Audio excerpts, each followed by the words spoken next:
privilege Sunday morning.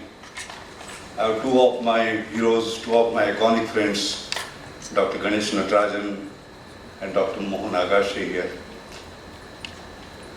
I have two of the most compassionate, passionate people that I've met in my life, Prasad Bide and Manish Panchal here. It is because of you that we are having this morning here. I want to welcome you all and thank you for having me amongst you this morning. It's a privilege and an honor. The family of Aaji Care Sevak Foundation and ladies and gentlemen,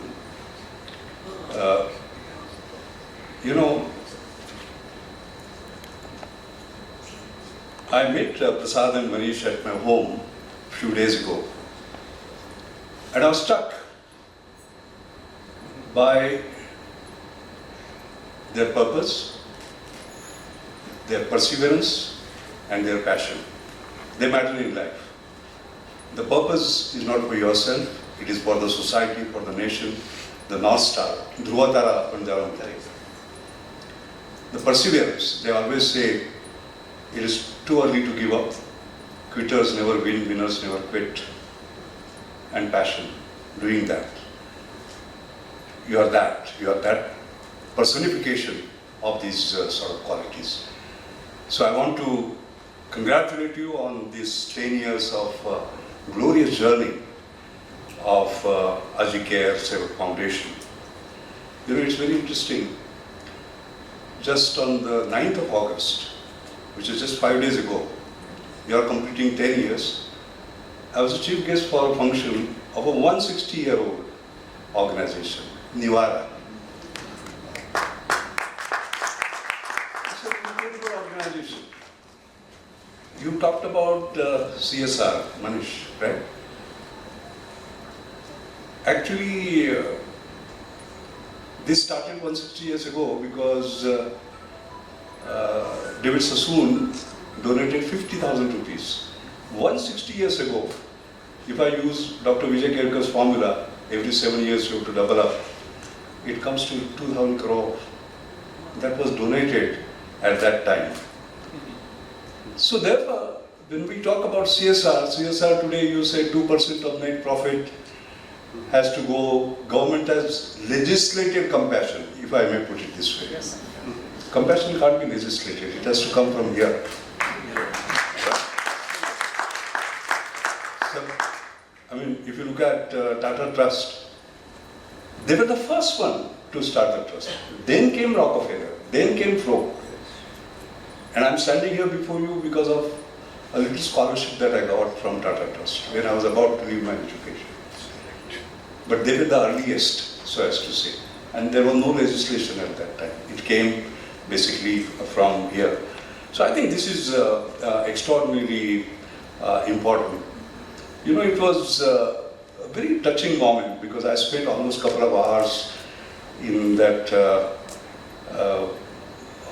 Nivara meeting people.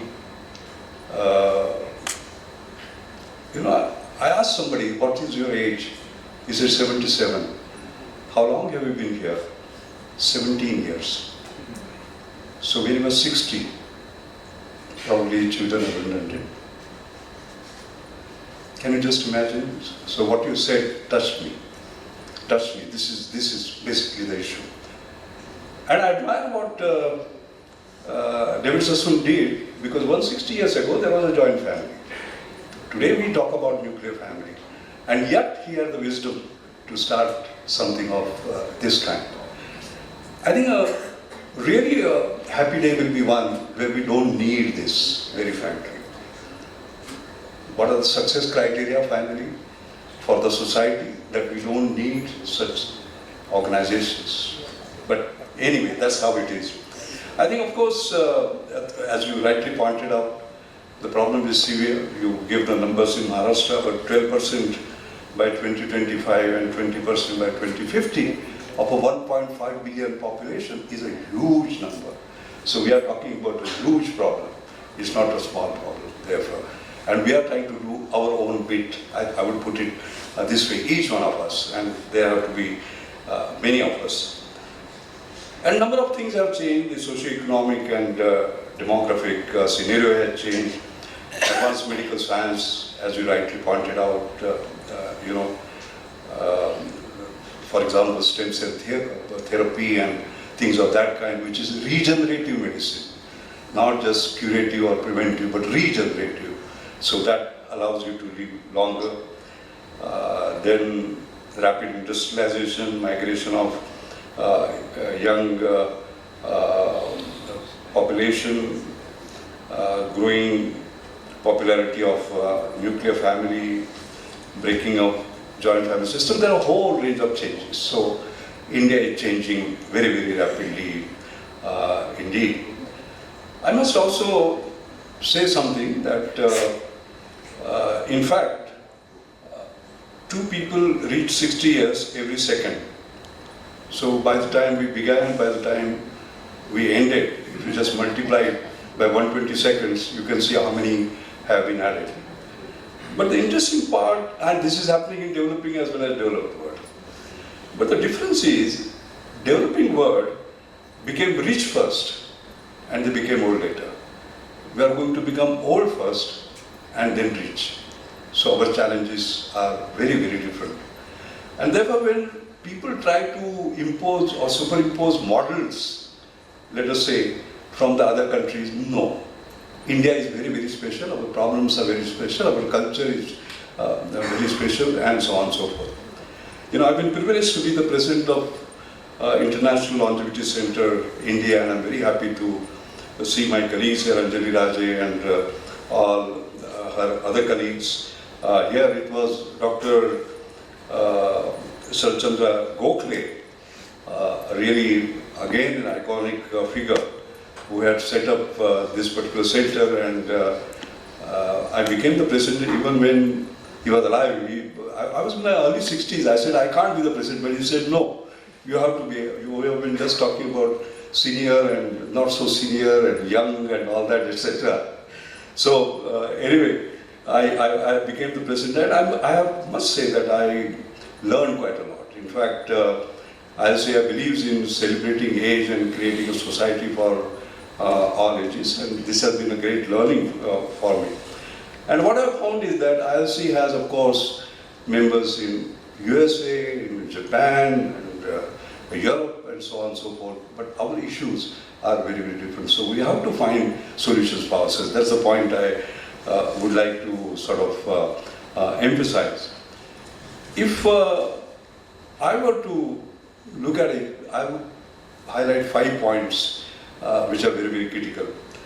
I think currently, I was studying, this gave me an opportunity to look at what is happening on old care homes and institutions like ours.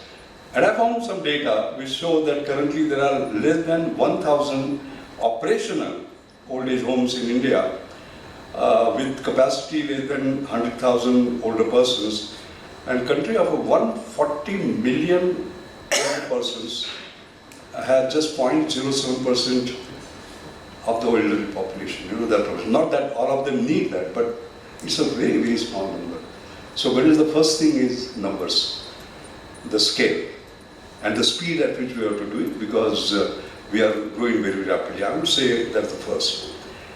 Then and therefore we require sort of more senior citizen homes, palliative care, as you rightly pointed out. In fact, giving preventive, promotive, curative, rehabilitative, all services, I think they are sort of a must.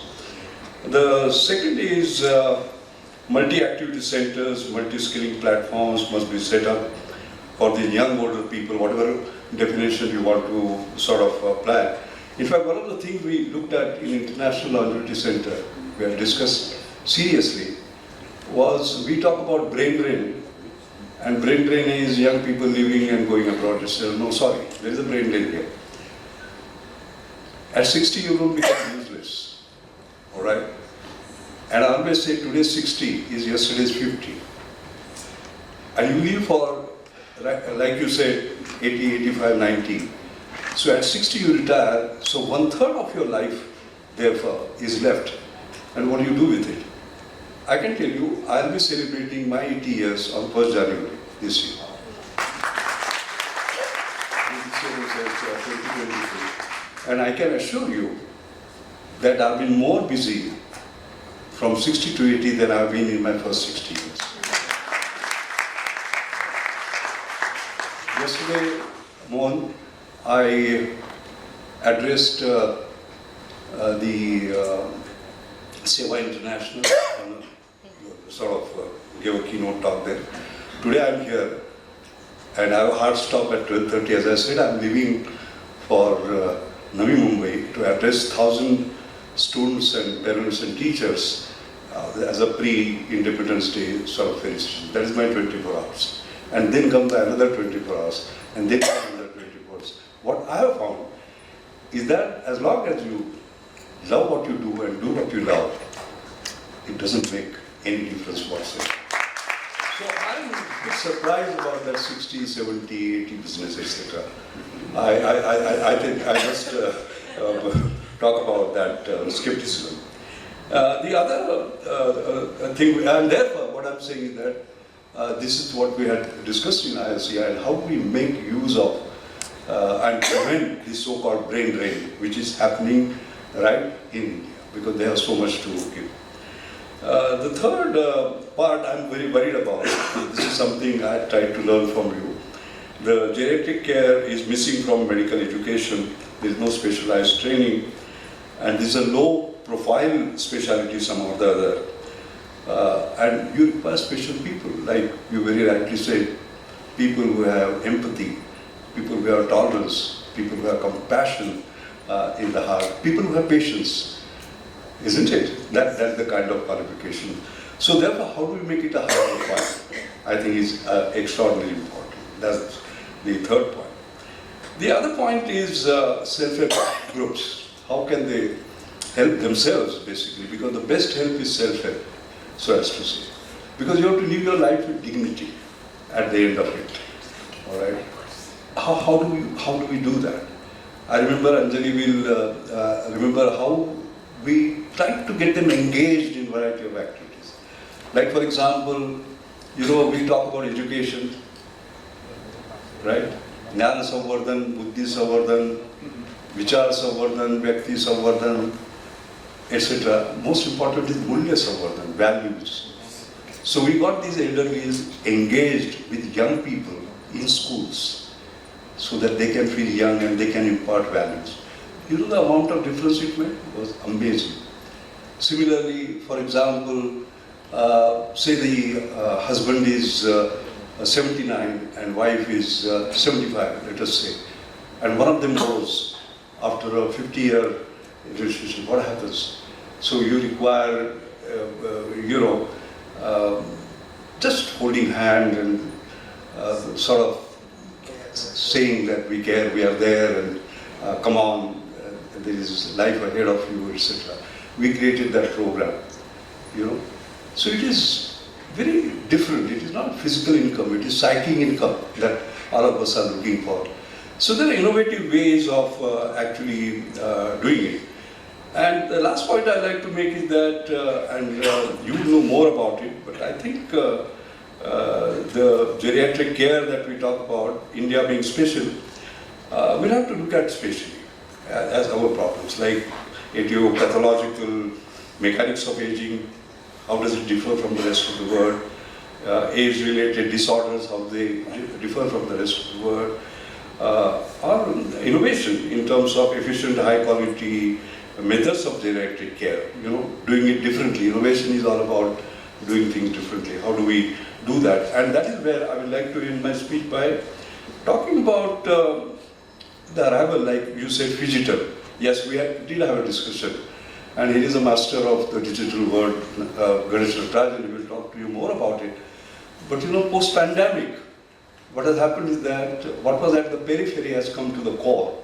And digital world has moved very fast, as you know. Online learning, we're zooming in and zooming out, so as to say, for 2 years. And when post-pandemic, pandemic is still not over, by the way. I know none of us is wearing a mask, but pandemic is still around. And therefore the new word is going to be physical as well as digital. And the balance between the two. Education, Mohan, you have seen now how that is going to basically change. Because there is no substitute, as a matter of fact, because education is learning, doing and being. The learning part of it you can do digitally, but the doing part of it and being part of it you require physical. So this is going to be, in every case, education, health, services and so on and so forth, how that is going to move. So the technology is going to make a big difference. And the last point I want to make is really about that. That is something we discussed. And in my mother's name, I created what are called as Anjani Mashelkar Inclusive Innovation Award. Inclusive Innovation. This is the 11th year of the award. And this is an issue of civil society. Those of you who are interested, there is a cover page story on that, reinventing healthcare, where the 11 years of journey has been covered here. So what does it do? The story is an interesting one. My mother passed away on 17 November 2006. And I remember I used to work in Delhi as a Director General of CSR, handling 40 laboratories. And every weekend I used to come. Saturday and Sunday I would be in my lab, basically. And then what I would do is that while going, I had this habit of carrying some cash always in my pocket. And I would give it to her. Never asked her what she did with that.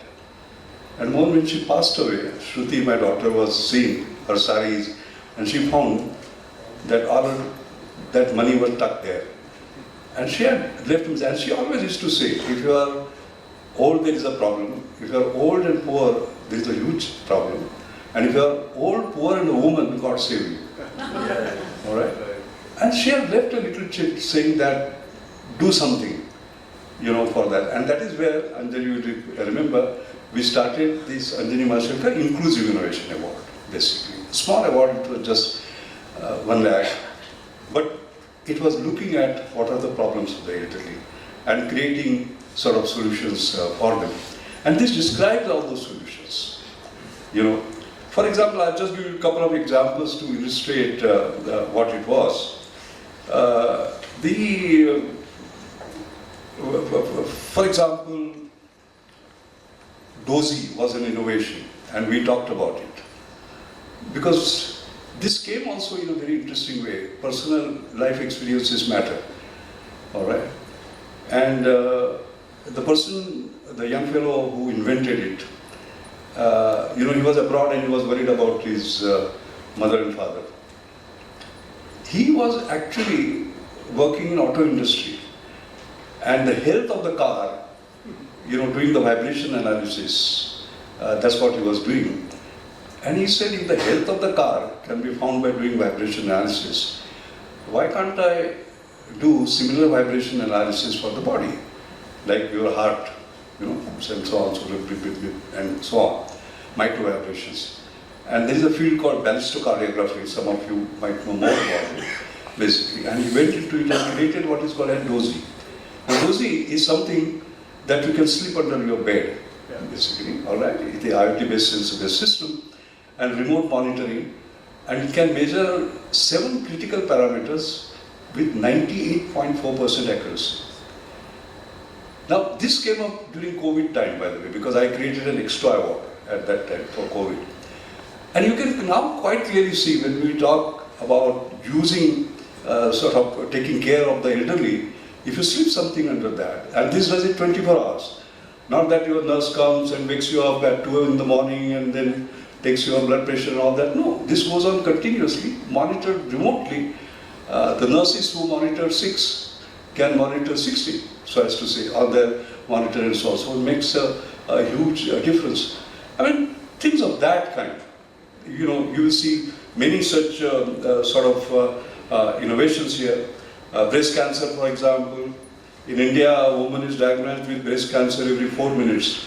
And the incidence of the rise, both rural and urban area, both for poor and old. Now, here is Mihir Shah developing something which is completely non-invasive, which will move around the breast, and you get to know what is called as iBreast. And this is now going to 25 countries. Can you just imagine that? More cost, $1 per scan. No woman needs to die because it was not detected sort of early. And there are a whole range of others that I will not like to explain, but the point I'm trying to make is that such non-invasive, affordable, high-tech, very user-friendly ways are coming up as an advance of this. So when we talk about geriatric care, we have to start introducing technology, so as to say, digital and otherwise, and finally move. My final point, of course, is that whether it is senior, not so senior, etc., I have few messages. I think I have found myself, these are very useful, so I will just narrate and close in a couple of minutes. I think first is that you can't help getting older, but you don't have to feel old.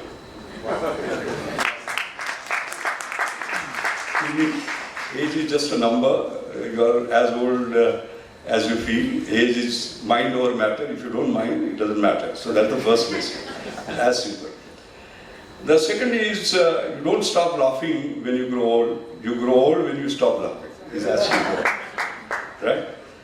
So continue laughing, continue giving.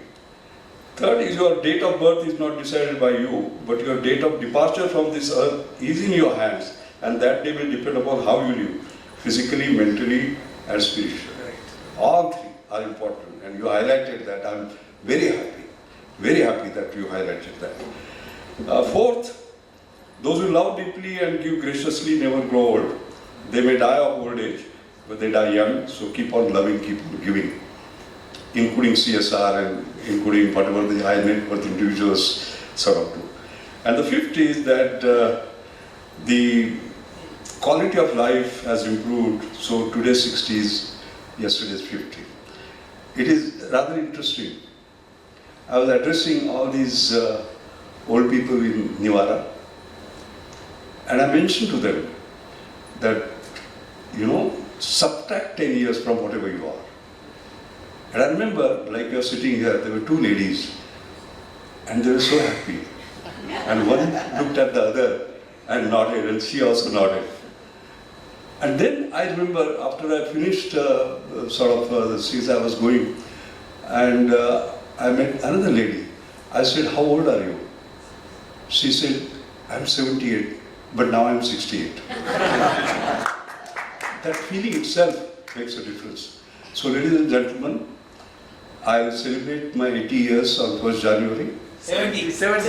But I'll be celebrating 70, and sorry, I feel 17. Thank you very much.